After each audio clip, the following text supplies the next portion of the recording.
కూడా ప్రతిపక్ష నాయకులు ఇట్లా మాట్లాడడం ఫస్ట్ టైం చూస్తున్నా. విమర్శలు చేసేవాడు, అవినీతి ఆరోపణలు, రాజకీయ అసమర్థత ఇట్లాంటి.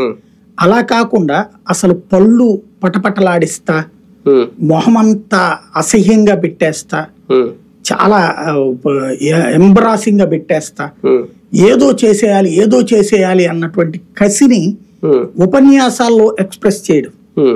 సాధారణంగా ఇప్పుడు మనం నేదురుమల్లి జనార్దన్ రెడ్డి చూసాం, కోటయ్య జీవాస్కర్ రెడ్డి చూసాం, మరి చెన్నారెడ్డిని చూసాం, ఎన్టీ రామారావుని చూసాం, లేకపోతే కిరణ్ కుమార్ రెడ్డిని చూసాం, రోసయ్యని చూసాం, ఇదే చంద్రబాబుని చూసాం ఇంతకుముందు. కానీ ఇదివరకు ఎప్పుడు కూడా చంద్రబాబులో ఇట్లాంటి ఫేస్ చూడలా.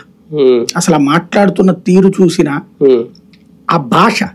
ఇప్పుడు ఇదే జగన్మోహన్ రెడ్డి 2019 ఎన్నికల ముందు, 14 ఎన్నికల ముందు కూడా మాట్లాడాడుగా, ఎప్పుడైనా వాళ్ళు నాశనం అయిపోవాలి, వాళ్ళు అంతం అయిపోవాలి, వాళ్ళని చెప్పులు చుక్కొట్టాలి, వాళ్ళని రాళ్లతో కొట్టాలని మాట్లాడితే అసలు ఊరుకుంటాం మనం? అదే కదా. ఈ పాటికి పేపర్లన్నీ పుంకాను ఒకప్పుడు వైఎస్ వర్సెస్ చంద్రబాబు ఉన్నప్పుడు కూడా ఈ స్థాయి వ్యాఖ్యలు, ఈ స్థాయి జరగలేదు కదా. అప్పట్లో 1-2 పదాలు, అది కూడా బూత్ కాదు, కానీ దాంట్లో బూత్ లాగారు. ఏది, మీ అమ్మ కడుపులో నుంచి బయటకు ఎందుకు వచ్చానా అని బాధపడతావు చంద్రబాబు అంటే అందులో బూత్ ఏం లేదు.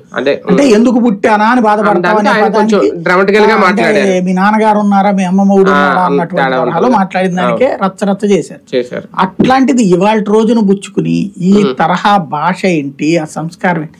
ఒకటి కొడాలి నాని, ఒక చింతమనేని ప్రభాకర్ ఇట్లాంటి సరే వాళ్ళు ఏదో